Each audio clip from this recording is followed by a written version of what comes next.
రాష్ట్ర ప్రభుత్వం ఆశయాలకు అనుగుణంగా పనిచేసే విధంగా సమాయత్తం చేసేందుకు అన్ని ఉమ్మడి జిల్లాల్లో తహసీల్దార్లతో సమన్వయ సమావేశాలు నిర్వహిస్తున్నారు ఏపీఆర్ఎస్ఏ రాష్ట్ర అధ్యక్షుడు జేఏసీ అమరావతి చైర్మన్ బొప్పరాజు వెంకటేశ్వర్లు తెలిపారు. అందులో భాగంగానే శుక్రవారం ఒంగోలులో ఉమ్మడి జిల్లాలోని తహసీల్దార్లతో సమావేశం నిర్వహించినట్టు తెలిపారు. తహసీల్దార్లు జవాబుదారీతనంగా పనిచేసి ప్రజలకు మెరుగైన సేవలు అందించేందుకు చర్యలు తీసుకోవాల్సిన అవసరం ఎంతైనా ఉందని అన్నారు. అయితే ప్రభుత్వ ఆశయాలకు అనుగుణంగా పనిచేయాలంటే అందుకు అవసరమైన మౌలిక సదుపాయాలు కల్పించాల్సిన అవసరం ఉందని తెలిపారు. ఆర్థిక అంశాలను ఇవ్వాల్సిన అవసరం ఉందని తెలిపారు. ప్రోటోకాల్ కూడా బడ్జెట్ లేని కారణంగా తహసీల్దార్లు అప్పులు చేసి పెట్టాల్సిన పరిస్థితి ఏర్పడిందని అన్నారు. ఈ కార్యక్రమంలో ఏపీఆర్ఎస్ఏ రాష్ట్ర అధ్యక్షుడు జేఏసీ అమరావతి చైర్మన్ బొప్పరాజు వెంకటేశ్వర్లు, రాష్ట్ర కార్యదర్శి రాజేష్, రెవెన్యూ అసోసియేషన్ జేఏసీ నాయకులు పిన్నిక మధుసూదన్ రావు, ఆర్ వాసుదేవరావు, ఈ వెంకటేశ్వర్లు తదితరులు పాల్గొన్నారు.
కామ్రేడ్ బొప్పరాజు వెంకటేశ్వర గారు ఏపీఆర్ఎస్ఏ, అదేవిధంగా ఏపీజేఎస్ అమరావతి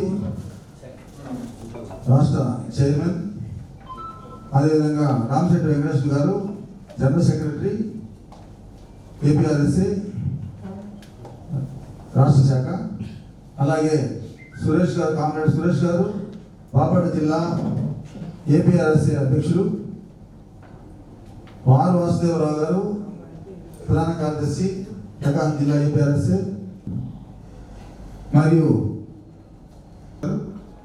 కార్యక్రమానికి ఇచ్చేసిన అందరికి కూడా మరి జవాబుదారీ, పారదర్శకత, వేగవంతమైన రెవెన్యూ పాలనలో తహసీల్దారుల యొక్క పాత్ర అనే అంశం మీద మరి చర్చిస్తూ ఎలా ఉండాలి,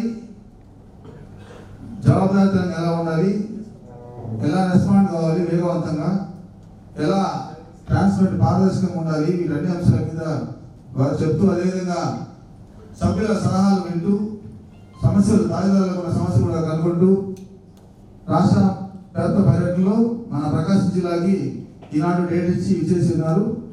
మరి వారు సవివరంగా మనకు ఉండే సమస్యల్ని, అదేవిధంగా మనం ఎలా ఉండాలి, మన బాధ్యతని కూడా గుర్తు చేస్తారు. ఇందాకే మార్నింగ్ గౌరవ జిల్లా కలెక్టర్ గారిగా బొప్పరాజు గారు కలిసిన నేపథ్యంలో వారు వచ్చిన పనిని, వారు చేయబోతున్న పనిని చెప్తూ మనకున్న సమస్యలు ముందే వారు వివరించడం జరిగింది. అవన్నీ కూడా వారు తన ప్రసంగంలో వివరిస్తారు. మరి తహసీల్దార్స్ తమ సమస్యలను చెప్పవలసిందిగా కోరుతున్నాం. ఎటువంటి పని చేసే అవకాశం లేకుండా మా దగ్గర ఉన్నటువంటి అధికారులు, అంటే ప్రీవియస్ ఏమైనా జరిగి ఉండొచ్చు, ఎవరో ఒక తప్పడానికి వీలు పడదు. ప్రజలకి ఒక సబ్ డివిజన్ చేయడానికి కూడా డైరెక్ట్గా వెబ్లాండ్లో తహసీల్దార్కి అవకాశం లేనప్పుడు ల్యాండ్ అక్విజిషన్ చేశారు, ల్యాండ్ అంతా తీసుకున్నారు, రోడ్లు వేశారు, రైల్వే లైన్లు వేశారు, అంతా సబ్ డివిజన్లో ఇంప్లిమెంట్ చేయాలి. ఆ సబ్ డివిజన్ నెంబర్ సపరేట్ చేయాలి. దగ్గర ప్రపోజల్ పోయి వాళ్ళ దగ్గర నుంచి జేసీ గారి దగ్గర పోయి కలెక్టరేట్లో నోట్ కాల్ రన్ చేసి మళ్ళీ అవి మనకు వచ్చి మనం చేసినప్పటికీ దాదాపు సంవత్సరాలు పడుతుంది. మళ్ళీ మిగతాది కూడా ఫ్రీ హోల్డ్ చేయకుండా వాడిని మనం పట్టుకొని వాడిని మన కార్యాలయాలు తిప్పుతూ వారి యొక్క పనితీరు మీద పడుతుంది. ఇటువంటి కంప్లైంట్స్ చాలా ఉన్నాయి సార్. మా పట్టాలను తీసుకెళ్ళి నువ్వు వెళ్ళిపోయి దీనికి ఉండాలంటే రెడ్ టేప్ జోన్ మన దగ్గర నుంచి జేసీ గారి అంటే దాంట్లో భాగంగానే రెవెన్యూ ఉద్యోగులు